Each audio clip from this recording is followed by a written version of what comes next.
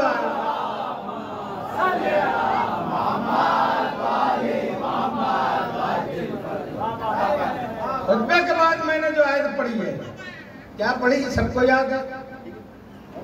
الف لام میم. لکھا کیا گیا کہ یہ حروف مقطعات ہے. حروف ایسے پڑھا ہی نہیں جاتا. الف الف پڑھا جاتا ہے، لام لام پڑھا جاتا ہے، میم میم پڑھا جاتا ہے. ہم نے کیسے پڑھا؟ سب پہ مد ہے، لام پہ بھی میم پہ بھی. الف لام میم. تو معلوم میں حروف نہیں ہے، یہ اسم ہے، یہ اسم ہے، حروف نہیں ہے. اسی لیے اس کا ترجمہ بھی لوگوں نے نہیں کیا. جنہوں نے ترجمہ نہیں کیا ان سے ہم نے دامن چھڑا لیا، ان سے ہم نے دامن چھڑا لیا. کیوں چھڑا لیا؟ کہ جو ابھی ابتدائی نہیں جانتے وہ آگے کا قرآن ہم کو کیا سمجھائیں گے.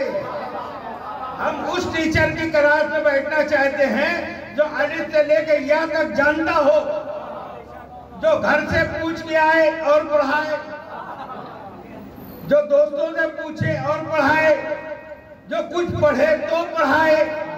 ایسے کی کلاس میں نہیں بیٹھنا ہے، ان سے دامن چھڑا لو. کلاس میں اس کی بیٹھنا ہے جو کہے کہ جو پوچھنا ہے مجھ سے پوچھو. اور کیسے پوچھو؟ کسی سائل نے سوال کیا، مولا کائنات نے جواب دیا. پورا واقعہ نہیں پڑھتا، مگر اس نے یہ سوال کیا کہ آپ نے ایک لمحہ بھی نہیں سوچا اور جواب دے دیا. ایک لمحہ بھی نہیں سوچا اور جواب دے دیا. مولا نے پلٹ کے کہا تیرے ہاتھ میں کتنی انگلیاں ہیں؟ کہا 5. کہا تو نے دیکھا بھی نہیں، سوچا بھی نہیں. کہا مولا یہ 5 انگلیاں ہر وقت میرے سامنے ہیں، مجھ کو دیکھنے سوچنے کی کیا ضرورت؟ مولا کائنات ہے. کہتے ہیں پوری کائنات جیسے تیری انگلیاں ہیں ایسے میرے سامنے ہیں.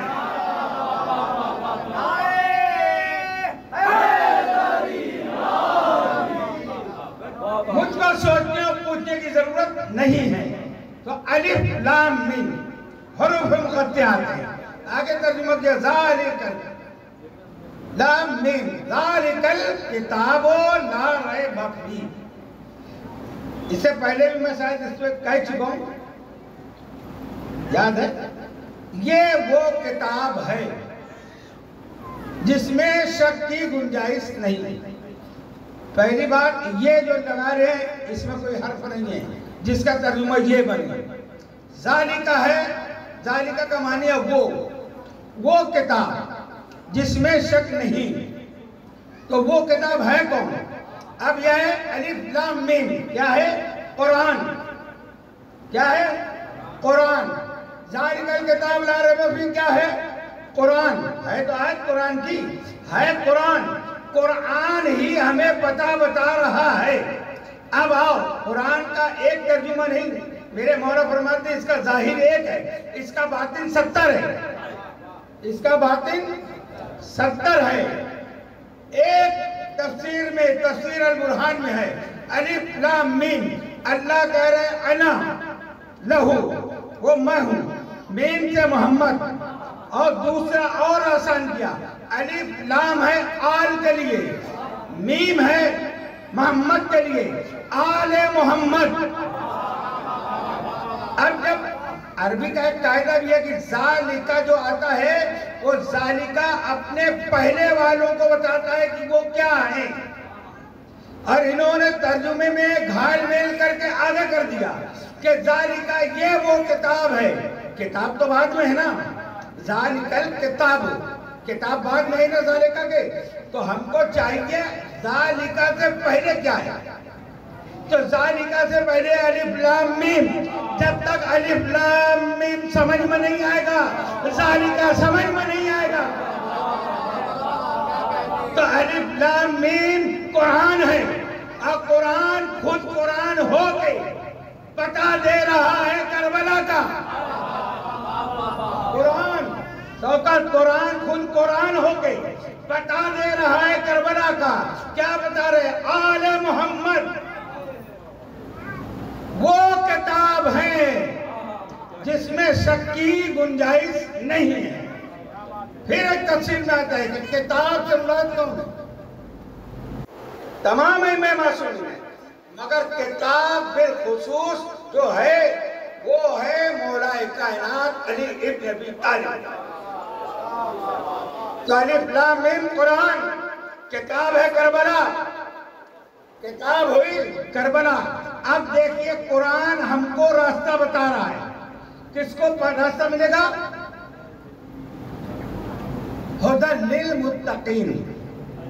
جو متقی ہیں ان کے لیے قرآن، تو متقی کے لیے ہدایت ہے، اور جو متقی نہیں ہے اس کے لیے قرآن ہدایت متقین کے لیے، اور جو متقی نہیں ہے اس کے لیے ہدایت کون ہے؟ سوچتے ہیں نا، ارے ہم مومن ہیں، متقی ہیں، مولا کو ماننے والے ہیں، قرآن ہماری ہدایت کرے گا. اور جو نہیں ہے متقی اس کے لیے کون ہے ہادی؟ اللہ کہہ رہا ہے میں نے ہر زمانے میں ہادی رکھے ہیں. ہادی ہے تو پھر ہادی ہے کون؟ وہ ہادی ہے کربلا والے کا بیٹا. متقین یہ ترجمہ ڈرنا جو کرتے ہیں، یا ایھا الذین آمنوا اتقوا اللہ بھی آئے گا اگلے جملے میں کہ اللہ سے ڈرو. اللہ سے ڈرنے والے نہیں، اللہ کی رضا تلاش کرنے والے. اللہ کی رضا تلاش کرنے والے. جو اللہ کی رضا تلاش کرے گا، ہدایت کو تلاش کرے گا، تو اس کے لیے آج بھی اللہ نے پردہ غیب میں ایک ہادی مقرر کیا ہوا ہے. ترجمہ کہیں سے کہیں لے جانا الگ بات ہے، حقیقت بتانا منبر سے الگ بات ہے. ہدی للمتقین. اب دیکھیے متقین کی صفت کیا ہے؟ یؤمنون بالغیب. پہلی صفت متقین کی یہ ہے کہ وہ غیب پر ایمان رکھتے ہیں. اس پر غیب پر.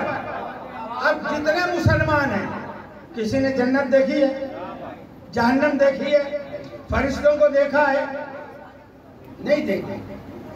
ملائکہ کو دیکھا؟ نہیں دیکھا. جنوں کو دیکھا؟ نہیں دیکھا. مگر سب مانتے ہیں کہ جنت ہے، جہنم ہے، ملائکہ ہیں، حور و غلمان ہے. یہ کیوں یقین ہو گیا؟ سن کے. آج جتنے بیٹھے ہو، کوئی جاپان گیا ہے؟ نہیں گیا ہے. وہ سب مانتے ہو کہ کہیں نہ کہیں ایک ملک ہے جس کا نام جاپان ہے. کیوں؟ یہ روزانہ جو سنتے ہیں جاپان میڈ ان جاپان، یہ جاپان کی ہے، یہ چیز ہے، یہ جاپان ایسا ہے، جاپان ایسا کرتا ہے. یہ سنتے یقین ہو گئے، دیکھا نہیں ہے. تو ایسا غیب نہیں اللہ کہہ رہا ہے کہ جو سن کے تم ماننے لگو. یہاں جنت ہے، جہنم ہے، ملائکہ ہے. ارے وہ تو بعد کی بات ہے نا مرنے کے. جنت، جہنم، ملائکہ، حور، غلمان، نہریں جتنے بھی ہیں، یہ مرنے کے بعد کی بات ہے. اللہ دنیا میں کہہ رہا ہے یہ قرآن ہدایت کس کی کرے گا؟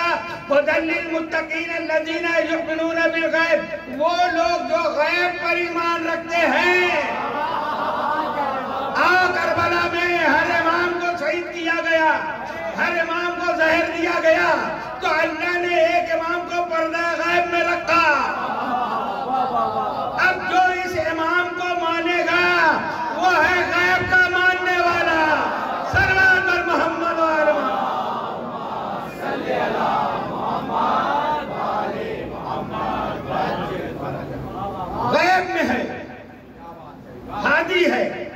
ناصر ہے، مددگار ہے، ہمارا مالک و مولا ہے. ہمارے لیے محمد بھی وہی، ہمارے لیے علی بھی وہی، ہمارے لیے حسن بھی وہی، ہمارے لیے حسین بھی وہی، باقر و جعفر بھی وہی، سب کا مجموعہ ہے.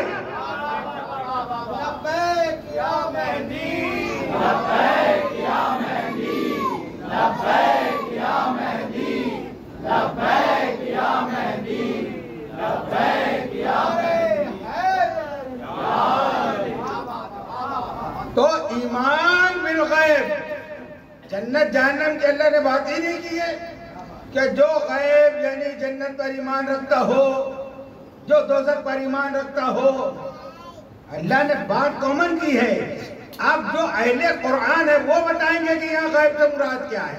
تو آسمان صداقت کے آفتاب و مہتاب سیدنا مولانا امام جعفر صادق علیہ السلام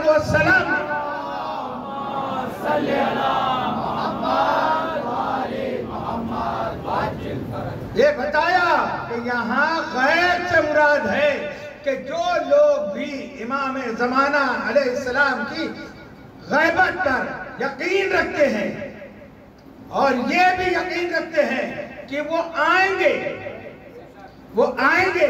اور یہ بھی یقین رکھتے ہیں کہ جب امام آئیں گے تو اکیلے نہیں آئیں گے، رجعت در بھی ایمان ہو، پھر ان کے ساتھ عباس کی جنگ باقی ہے، یہ بھی آئیں گے، حسین بھی آئیں گے، حسن بھی آئیں گے، سب آئیں گے ان کے ساتھ. پھر پوچھیں گے مولوی آپ کیسے ہیں؟ تو یہاں پر ایمان بالغیب سے مراد یہی ہے کہ امام زمانہ علیہ السلام پر مکمل یقین و ایمان ہو کہ وہ ہیں، موجود ہیں، بلکہ مدد کے لیے مولا کائنات کو بھی پکارتے ہیں، آپ کو بھی پکارتے ہیں. میں بحرین گیا، یہ واقعہ بھی وہی کا ہے کہ وہاں پر جو بادشاہ تھا اس کو مولیوں نے بہکایا. میں یہاں سیاہ سننے کی بات نہیں کرتا، میں کہوں گا حسینی اور یزیدی،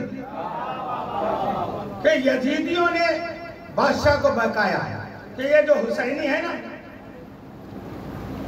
یہ لوگ فلاں کو نہیں مانتے اور اللہ کی قدرت دیکھتے، اللہ منوار آئے. بادشاہ نے کہا کیسے؟ تو وہ لوگ ایک انار لائے،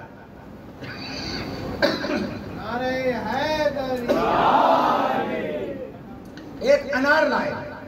انار کو کیا کیا؟ جب انار تھوڑا کچا تھا اس پر لکڑے کا فرما پھٹ کیا گیا اور اس پر چاروں نام لکھے گئے.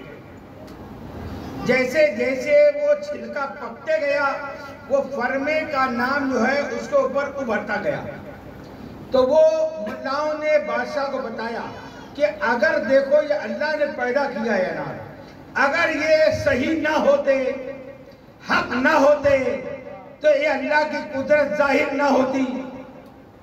اچھا بادشاہ نے بھی دیکھا کہ واقعی بات تو ہے، یہ کہتے ہیں ان کو نہ مانو، یہ کہتے ہیں ان کو مانو. کہا ٹھیک ہے. ان حسینیوں سے کہا بادشاہ نے کہ اس کا جواب 3 دن کے اندر لا، ورنہ تم سب لوگوں کی گردن ماری جائے گی. اب وہ لوگ پریشان تھے، ان میں جو سب سے بڑے تھے ان کو ایک دن سب لوگوں نے کہا کہ آپ عالم ہیں، سید ہیں، سب ہیں، آپ دعا کریں امام زمانہ سے. وہ گئے، صحرا میں گئے، دعا کی، واپس آ گئے، کوئی حل نہیں. دوسرے دن گئے، وہ بھی واپس آ گئے. تیسرے دن گئے، جب تیسرا دن تھا کچھ وقت باقی تھا کہ بس اب جواب نہیں دیا گیا تو یہ سب کی گردن ماری جائے گی. اس وقت امام زمانہ حاضر ہوئے. 5 مقامات بحرین میں بنے ہوئے ہیں جہاں امام مہدی علیہ السلام ظاہر ہوئے تھے. میں نے ان کی زیارت کی تو کہتے ہیں امام آ کر کہ اے فلاں ابن فلاں، تم 3 دن پہلے کیوں مجھ کو بلا رہے تھے؟ 2 دن پہلے کیوں بلا رہے تھے؟ تمہارے اوپر جب دشمن کی تلوار اڑ جائے کہ اب گرنے والی ہے، جب پکارو اور میں مدد نہ کروں تو علی کا نام لبیک یا مہدی، لبیک یا مہدی، لبیک یا مہدی، اس وقت مجھ کو مدد کو پکارو، پھر دیکھنا کیسے میں مدد کرتا ہوں۔ تو عزیزان محترم، یؤمنون بالغیب، انشاءاللہ بات آگے بڑھتے ہیں۔ تو غیب پر ایمان، تو وہ ہوا کیا؟ امام آئے اور کہا کہ جاؤ جو فلاں وزیر ہے اس کے گھر جاؤ، اس کے گھر جانا، فلاں کمرے میں جانا، فلاں کمرے میں ایک صندوق ہے، اس صندوق میں وہ لکڑے کا فرما رکھا ہوا ہے، اس کو کہنا کہ یہ وزیر کو یہی روکے رکھے، 2 آدمی ہمارے ساتھ بھیجے۔ وہ 2 آدمی کو بادشاہ نے بھیجا، اس وزیر کے گھر گئے، اس کمرے میں گئے، اس صندوق کو کھولا، اس صندوق کے اندر وہ فرما ملا، اس سید زادے نے وہ فرما اٹھایا، اللہ کے بادشاہ کے سامنے رکھ دیا۔ کیسے مانے اس کو؟ یہ اللہ کی قدرت ہے۔ رسول اللہ نے منبر پہ کھڑے ہو کے منوایا، ایسا بتاؤ کسی کو منوایا ہو تو صلوات پر محمد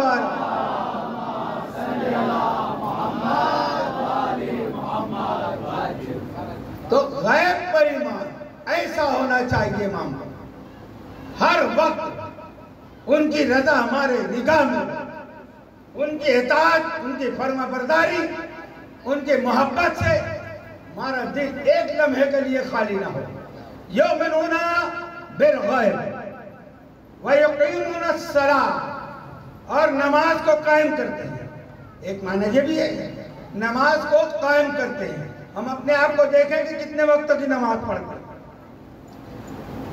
اگر نماز نہیں پڑھتے جھوٹا دعویٰ مت کرو کہ ہم مولا کو مانتے ہیں۔ علی کی محبت کا باطن جو ہے وہ نماز ہے۔ مولا علی کی جو محبت ہے باطن، اس کو اظہار کرنے کے لیے نماز ہے، اور نماز کے ظاہر کا نام ہے علی اول اولا۔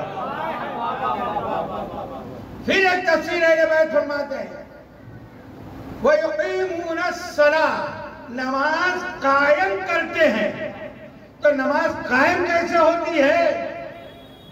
نماز اسی سے قائم ہوگی جو خود نماز ہے، جو خود نماز ہے، یہ روح نماز ہے۔ بغیر علی ولی اللہ کے نماز قائم نہیں ہوتی۔ تو اس نماز کو اللہ نے کہا وَيُقِيمُونَ الصَّلَاةَ، صلاۃ کو چھوڑتے نہیں، نماز کو بھولتے نہیں۔ یہ تو نماز تو پڑھ کے 30واں پارہ ہے، آپ کو سورہ یاد ہوگی، بسم اللہ الرحمن الرحیم، ارائیت الذی یکذب بالدین فذلک الذی یدعو الیتیم ولا یحض علی طعام المسکین فویل للمصلین۔ خرابی ہے ان نمازیوں کی، بے نمازیوں کی تو اللہ باتیں نہیں کر رہا ہے، اللہ کہہ رہا ہے ویل ہے، ویل جہنم کا سب سے نچلا حصہ جس سے جہنم بھی پناہ مانگتا ہے۔ اللہ کہہ رہا ہے ویل ہے ان نمازیوں کے لیے، فویل للمصلین، ان نمازیوں کے لیے۔ اب نماز پڑھ کے بھی اگر جہنم ملے تو پھر نماز پڑھ کے کیا فائدہ؟ بات تو صحیح ہے نا؟ تو اللہ سے پوچھو نا کون سے نمازیوں کے لیے؟ فویل للمصلین الذین هم عن صلاتهم ساہون، جو اپنی نماز سے بے خبر ہے۔ اب یہ 2 ٹکے کے ملاؤں زکوٰۃ خوروں نے کیا لکھا؟ جو نماز میں سستی کرتے ہیں، جو نماز کو ٹال کے پڑھتے ہیں، جو نماز کو بے وقت پڑھتے ہیں، یا نماز کے ارکان صحیح ادا نہیں کرتے، یا آیتوں کا مخرج صحیح ادا نہیں کرتے، یہ ہے ٹال مٹول۔ اللہ کرے جو اپنی نماز سے بے خبر ہے، بے خبر ہے، یعنی نماز تو ہو رہی ہے، اللہ تو نماز مان رہا ہے، پھر اللہ نے یہ کہا تھا جو ٹال کے پڑھتے، جو ارکان ادا نہیں کرتے، جو صحیح نہیں پڑھتے، اللہ کرے جو نماز سے بے خبر ہے، یعنی نماز ہے، نماز کی بھی کوئی روح ہے، جو روح نماز سے بے خبر ہو کے، جو رسول کو غیر حاضر سمجھ کے، جو بغیر علی ولی اللہ کے تشہد پڑھے گا، تو ایسے نمازیوں کے لیے ویل ہے، تباہی ہے، بربادی ہے۔ وَوَيْلٌ لِّلْمُصَلِّينَ هُمْ عَنْ صَلَاتِهِمْ سَاهُونَ۔ اسی لیے نماز تو کربلا میں بھی ہے نا، دونوں طرف ہے نا، ادھر بھی نماز ہے، ادھر بھی نماز ہے۔ یہ بھی قرآن، یہ بھی کربلا ہے، ادھر حکم ہے، ادھر عمل ہے۔ تو اب دیکھو نا کون سی نماز ہے جو روح والی ہے۔ دو صحابی ہے امام حسین کی، کہتے مولا آپ نماز پڑھو، ہم سینے پہ تیر کھائیں گے۔ یہ جانتے ہیں کہ ہم کو نماز نہیں پڑھنا بلکہ مولا کو پڑھوانا ہے، یہ روح نماز ہے۔ صلوات پڑھے محمد و آل محمد۔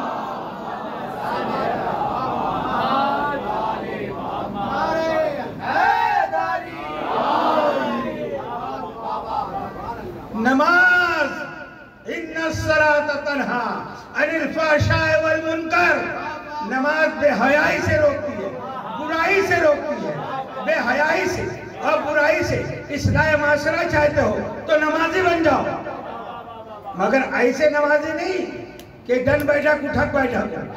نماز وہ ہو جس میں ہر لمحہ حسین کی یاد ہو۔ نماز میں قیام کرو تو یاد رہے گے میرے رسول کا طریقہ ہے۔ جب رکوع میں جاؤ تو یاد آئے کہ رکوع میں علی نے زکات دی ہے۔ سجدے میں جاؤ تو حسین کو یاد کرو۔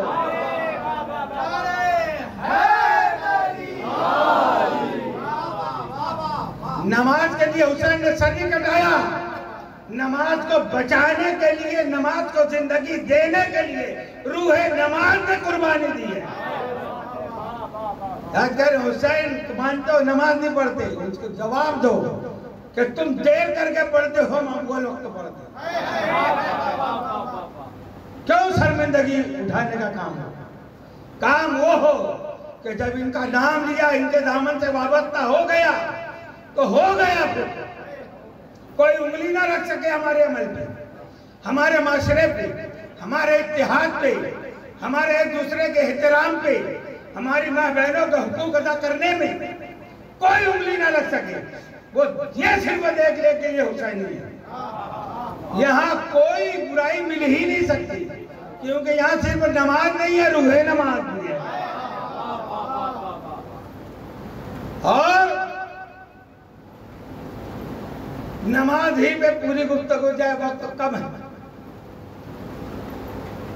وَيُقِيمُونَ الصَّلَاةَ وَيُؤْتُونَ الزَّكَاةَ ذَلِكَ الَّذِي الف لام میم ذَلِكَ الْكِتَابُ لَا رَيْبَ فِيهِ هُدًى لِّلْمُتَّقِينَ الَّذِينَ يُؤْمِنُونَ بِالْغَيْبِ وَيُقِيمُونَ الصَّلَاةَ وَمِمَّا رَزَقْنَاهُمْ يُنْفِقُونَ۔ ہم ترجمہ کیا کہ اللہ کے دیے ہوئے رزق میں خرچ کرتے ہیں۔ یہ تو ظاہری معنی ہے، اس کا اصل معنی ہے کہ اللہ نے جو رزق دیا ہے، زکوٰۃ دینا اس میں شامل نہیں ہے، خمس اس میں شامل نہیں ہے، رزق حلال اللہ نے جو دیا ہے وہ خرچ کرتے ہیں۔ تو مولویوں سے پوچھو کہ زکوٰۃ و خیرات چھوڑیے، صدقہ چھوڑیے، اللہ نے جو رزق حلال دیا ہے وہ خرچ کرنے کا تمہارے پاس کوئی طریقہ ہے؟ کوئی طریقہ ہے؟ نہیں ہے تو آؤ ہماری مضمون میں ہم بتائیں گے کہ ادھر محرم کا چائے نمودار نہیں ہوا، ہم زکوٰۃ نہیں کھلاتے، خیرات نہیں بانٹتے، رزق حلال تقسیم کرتے ہیں۔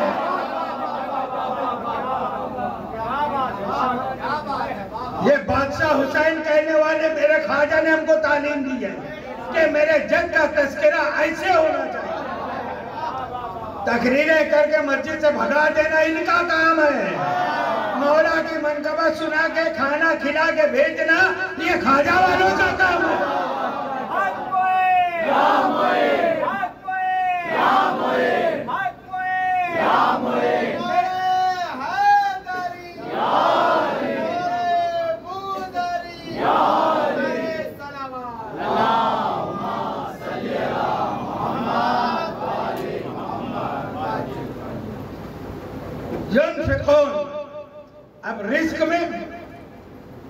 صرف کھانا پانی ہی رزق نہیں. رزق کا معنی دانا کھانا پانی یہ صرف رزق نہیں. اللہ نے جو رزق دیا ہے اسے وہ بانٹتے ہیں, خرچ کرتے ہیں, انفاق کرتے ہیں, یعنی چھپاتے نہیں.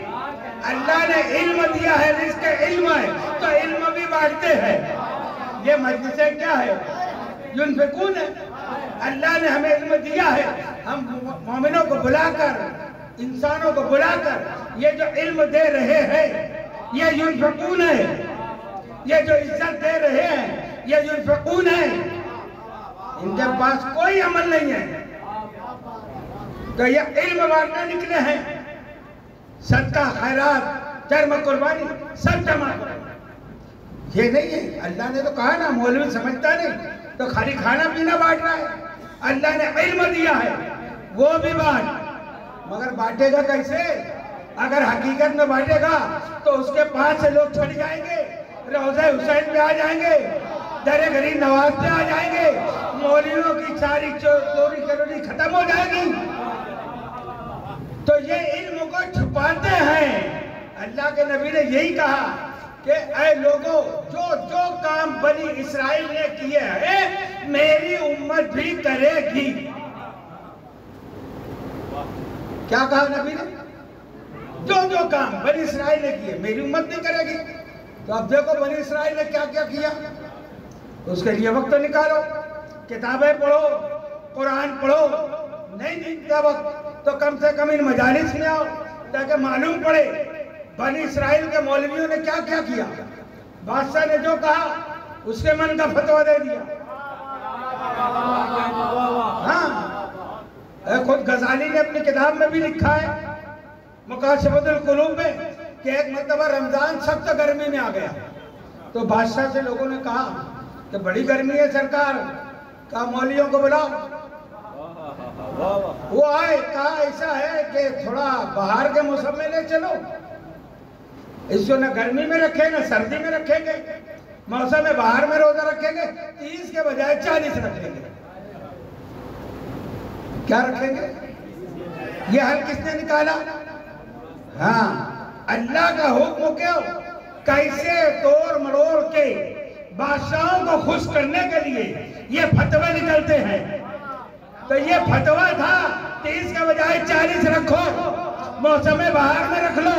بادشاہ بیمار پڑ گیا, کہا دعا کرو میں اچھا ہو گیا تو میں 50 رکھواؤں گا. ایسے دین بدلتا گیا, ایسے دین میں تبدیلی آئی. اسی لیے قرآن میں روزے کے بارے میں آیت بھی نہیں ہے. کیا ہے؟ بسم اللہ الرحمن الرحیم, یا ایھا الذین آمنوا کتب علیکم الصیام کما کتب علی الذین من قبلکم لعلکم تتقون. اے ایمان والو, تم پر روزہ فرض کیا گیا جیسا پہلوں پہ کیا گیا تھا. مطلب انہوں نے عمل نہیں کیا تھا اور تم کو کیا گیا ہے تاکہ تم متقی بن جاؤ. یعنی متقی بننا ہے تو فتووں پہ عمل نہیں کرنا. اب اگر آج کوئی فتویٰ دے کہ مجلس کرنا بدعت ہے, ذکر حسین بدعت ہے, یہ علم نکالنا بدعت ہے, یہ تازیہ سواری بدعت ہے, تو ان ملاؤں کو منہ پہ تماچا دو کہ یہ حسینیت ہے, یہ دین ہے, یہ نبی کی یادگار ہے, یہ نبی کے لاڈلوں نے جو دین بچایا ہے ان کا نام بلند کر رہے ہیں. میں آج خود کربلا میں دیکھا, چھوٹے چھوٹے بچے ہیں, جوان بچے ہیں, انہیں کیا معلوم تھی, مگر ہر کوئی کہہ رہا ہے. کیا کہہ رہے ہیں؟ لبیک یا حسین, لبیک یا حسین, لبیک یا حسین, لبیک یا حسین, لبیک یا حسین. یہ ہے جذبہ, یہ ہے ماں کی دودھ کا اثر, یہ ہے ایمان کی حرارت. اور یہ لبیک یا حسین یہ ہمیشہ کہتے رہو. کیوں؟ وجہ کیا ہے؟ قرآن پڑھو, قرآن اور کربلا عنوانی لیجئے. قرآن کہتا ہے بسم اللہ الرحمن الرحیم, وَأَذِّن فِي النَّاسِ بِالْحَجِّ يَأْتُوكَ رِجَالًا وَعَلَىٰ كُلِّ ضَامِرٍ يَأْتِينَ مِن كُلِّ فَجٍّ عَمِيقٍ. جب کعبہ بن کے تیار ہو گیا ابراہیم اور اسماعیل علیہ السلام نے کعبے کی تعمیر کر دی تو اللہ نے حکم دیا کہ اے ابراہیم اب حج کی اذان دو. کیا کرو؟ حج کی اذان دو. تو حضرت ابراہیم علیہ السلام نے کہا یہاں کون ہے؟ ایک پرندہ نظر نہیں آتا, کوئی جن ہے نہ انسان ہے. اللہ نے کہا ابراہیم آپ کا کام ہے اذان دینا, پہنچانا میرا کام ہے. حضرت ابراہیم علیہ السلام بلند جگہ پہ کھڑے ہوئے اور کھڑے ہو کے کہا کہ اے لوگو اللہ کے گھر کے حج کے لیے آؤ, ہے نا. ابراہیم نے اذان دی تو اب نبی کریم علیہ السلام فرماتے ہیں جو دنیا میں جہاں جہاں تھا, جو اپنی ماں کے شکم میں تھا, جو اپنی باپ کی پشت میں تھا, جو ابھی یہاں بھی نہیں آیا تھا عالم ارواح میں تھا, جہاں اس کی روح تھی وہاں تھا. نبی فرماتے ہیں ابراہیم کی آواز سب نے سنی. ایمان بالغیب ہے نا کہ نبی فرما رہے ہیں تو صحیح بات ہے. سب نے سنی. جب سب نے سنی تو جس نے جناب ابراہیم علیہ السلام کے اس اذان کا جواب دیا, لبیک کہا, وہ حج کے لیے جائے گا. اور جتنی مرتبہ لبیک کہا اتنی مرتبہ مکہ معظمہ جائے گا. حسین نصیب وہ روح ہے جو دمادم لبیک کہتی رہی, ہے نا. اب جہاں یہ ہے قرآن وَأَذِّنْ فِي النَّاسِ بِالْحَجِّ يَأْتُوكَ رِجَالًا وَعَلَىٰ كُلِّ ضَامِرٍ. اللہ کے نبی آواز دے رہے ہیں لوگوں اللہ کے گھر کے حج کے لیے آؤ, دبلی پتلی اونٹیوں پہ بیٹھ کے آؤ. اب اونٹنی سے مطلب اونٹنی ہی نہیں ہے, اللہ نے یہ محاورہ استعمال کیا, یعنی اس کا مطلب ہے کہ تمہارے پاس کوئی زیادہ راہ نہیں ہے, تم غریب ہو مگر ارادہ مصمم کر لو کہ اللہ پہنچانے والا ہے. دبلی اٹھنی ہے, کمزور ہے, لاغر ہے, پہنچانا اللہ کا کام ہے.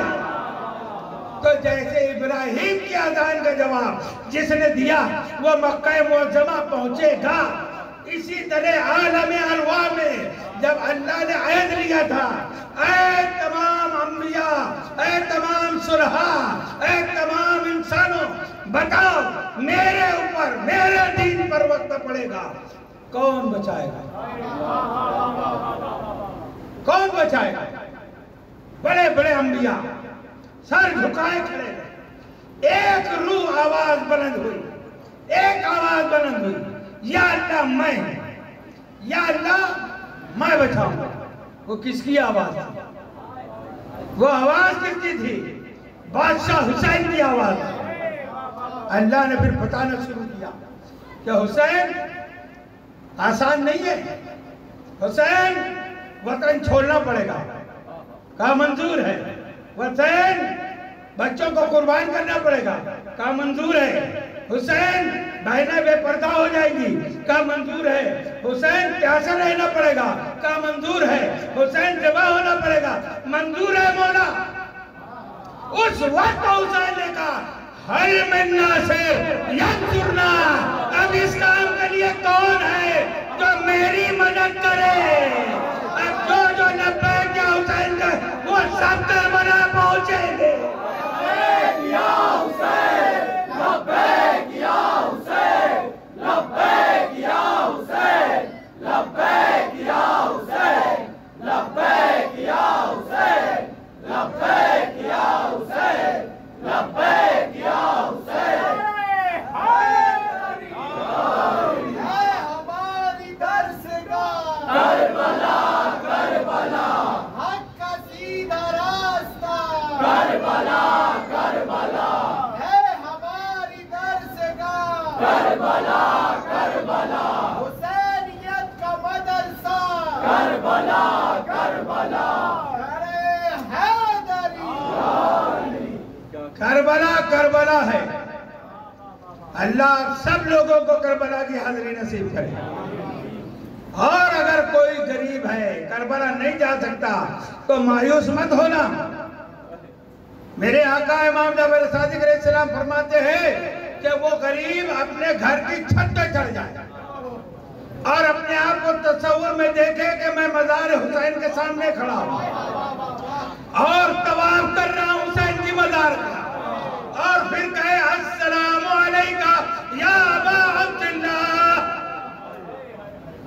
میرا مولا فرماتے ہیں اس کو بھی وہی ثواب ملے گا جو کربلا جانے کے بعد ملتا ہے۔ تو یہ تو عمل ہم کو ہمیشہ کرنا چاہیے، روزانہ اذان مغرب سے پہلے کھلے آسمان کی جگہ پر نہیں ہو تو چھت سے کھڑے ہو کے یہ عمل کرنا چاہیے کہ ایک مرتبہ بادشاہ حسین کی طرف انگلیاں اٹھا کے کہے السلام علیکم یا ابا عبداللہ، تاکہ شیطان کا کوئی حربہ ہم پہ نہ چلے۔ جو کربلا کی محبت میں گیا وہ کامیاب گیا۔ کربلا کربلا ہے، کربلا پھر کربلا ہے۔ ایک شخص آیا چھٹے امام علیہ السلام کا، کہتا ہے مولا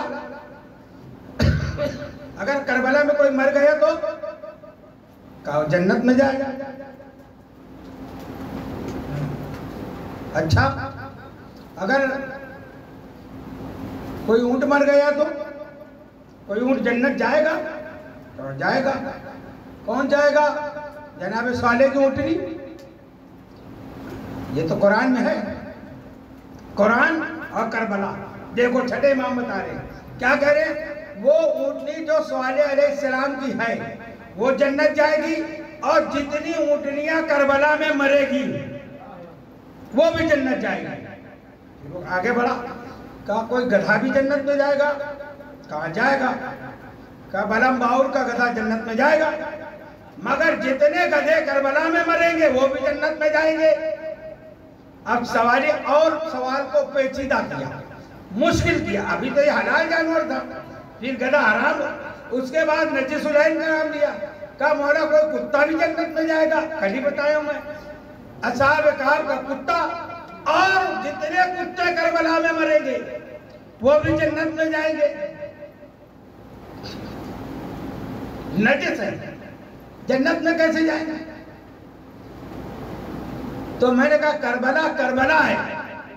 یہ مولویوں سے پوچھو کہ اگر کوئی کتا نمک کی کان میں گر گیا، نمک کی کان میں، تو کچھ دن بعد نہ اس کی ہڈی ملے گی، نہ گوشت ملے گا، نہ بال ملے گا، نہ چمڑا ملے گا۔ تو نمک نے اس کا استحالہ کر دیا۔ اب وہ نمک بادشاہ بھی کھا رہا ہے، مولوی بھی کھا رہا ہے، عوام بھی کھا رہے ہیں۔ یہی حکم ہے، یہی مسئلہ ہے، استحالہ ہو گیا، اس کا رنگ بو سب ختم ہو گئی۔ تو یہ نمک کی فضیلت ہے، جو سیدنا کا مہر ہے۔ ارے مولیوں پہچانو نمک نے کیسے پاک کر دیا؟ نسبت تو کربلا ہی والوں سے ہوئی نا، نمک کس کی مہر ہے؟ مگر نمک نے استعانہ کیا تو کہاں فتوہ کے پاک ہے؟ ارے کہاں نمک، کہاں کھا کے کربلا؟ کتنے اسرار ہیں کربلا کے، کوئی نہیں بتا سکتا۔ اصل میں ہم دیکھ رہے ہیں نا مٹی، جیسے ہمارے جہاں ہے زمین، ایسے ہم سمجھ رہے ہیں زمین کربلا ہے۔ نہیں، میں نے کل بتایا یہ قرب قیامت اٹھا لی جائے گی، اس میں دردانہ نہیں۔ تو یہ جو ہے نور ہے، کربلا نور ہے، نور میں نور پوشیدہ ہے۔ حسین نور ہے نا، تو خاک میں کیسے مل جائیں گے؟ یہ ملا کے لیے ہے، منہا خلقناکم وفیہا نعیدکم ومنہا نخرجکم تارۃ اخری۔ جب مٹی سے بنایا، مٹی میں ملائیں گے، مٹی سے اٹھائیں گے۔ یہ ملاؤں کے واسطے ہے، یہ اہل بیت کے لیے نہیں ہے۔ صلوات محمد۔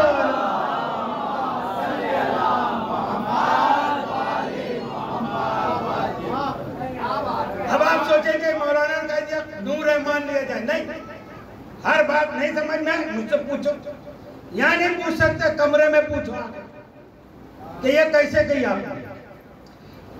نور کو سمجھنے کے لیے دیکھیے، آئینے کو دیکھا ہے آپ نے؟ آئینہ ایک طرف چمکدار ہوتا ہے، دوسری طرف کیا ہوتا ہے؟ اس کا کوٹنگ ہوتی ہے۔ اگر وہ کوٹنگ نہ ہو تو یہ آئینہ نہیں بن سکتا۔ ایسے ہی ہمارے سامنے جو زمین کربلا ہے یہ ہم کو کوٹنگ والا حصہ نظر آ رہا ہے، یہ نور مرنے کے بعد دکھے گا، یہ کیا حقیقت کربلا ہے، مگر مرنے سے پہلے مر جاؤ، مرنے سے پہلے مر جاؤ، اہل بیت کی محبت میں فنا ہو جاؤ۔ محبت، نرمی، نازعات، سختی، اللہ کہہ رہے قرآن میں قسم ہے ان فرشتوں کی جو سختی سے روح نکالتے ہیں، قسم ہے ان فرشتوں کی جو نرمی سے روح نکالتے ہیں۔ تو نرمی سے کون ہے؟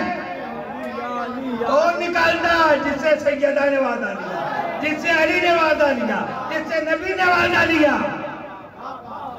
تو ان کی محبت میں فنا ہو جاؤ، موت سے نہ ڈرو، یہ سب استقبال ہوگا، پھر کبھی موت سے بات ہوگی تو ہوگی، تو بہرحال ان کی محبت میں زندہ رہو، ان کی محبت میں خیر بالخیر ہونے کی دعا کرو۔ عزیزو، یہ کربلا آسانی سے نہیں نمودار ہو گئی، آسانی سے نہیں واقع ہو گئی۔ حسین نے جو اللہ سے وعدہ کیا وہ وقت آیا سن 61 ہجری میں کہ بنو امیہ نے میرے بادشاہ حسین کا جینا دشوار کر دیا۔ جب دشوار کیا تو مولا کو مدینہ چھوڑنا پڑا۔ آپ میں سے جو مدینہ گئے ہیں وہ جانتے ہیں، جو نہیں گئے ہیں ان کو اللہ مدینہ لے جائے تو سمجھ میں آئے گا۔ ہم پوری زندگی میں بڑی مشکلوں سے پیسے جمع کر کے، زمین مکان بیچ کے، پینشن حاصل کر کے ایک مرتبہ حج کے لیے جاتے ہیں۔ کتنے دن مدینہ رہتے ہیں؟ 8 دن، 10 دن، اس سے زیادہ نہیں۔ مگر جب جاتے ہیں کتنی خوشی ہوتی ہے، ایسا لگتا ہے کہ ہم اپنے مقام پر آ گئے، اپنے نبی کے چھائے میں آ گئے، اپنے نبی کی پناہ میں آ گئے۔ کچھ یاد نہیں آتا وطن، نبی بھی بچے یاد آتے ہیں۔ کیوں؟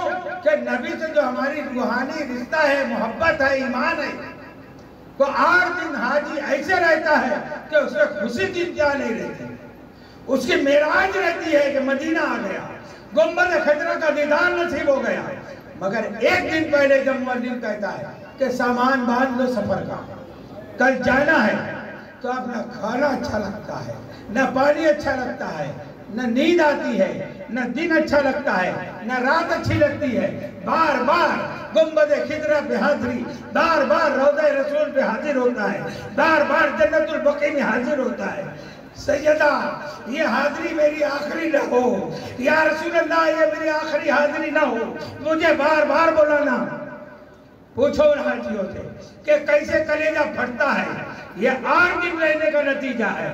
ارے پوچھو اس سیدہ کے لال سے جو پیدا ہی مدینے میں ہوا ہے، جس کا ہی مدینہ ہے، جس کا بچپن مدینے میں، جس کی جوانی مدینے میں، جس کی ضعیفی مدینے میں، پوری زندگی حسین مدینہ میں۔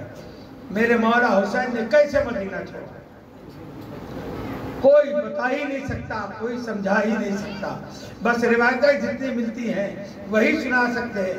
عزیزان محترم، جب آخری وقت کو آیا نا کہ ایک مرتبہ میرے مولا حسین نانا کے مزار پہ آئے اور آ کر تعویذ مزار پہ اپنے آپ کو گرا دیا اور کہتے ہیں نانا ہو سکے تو آپ مجھ کو اپنے اندر لے لیں، نانا اب میرا جینا دشوار ہو گیا ہے مدینے میں، نانا اب مجھ کو مدینہ چھوڑنا پڑ رہا ہے۔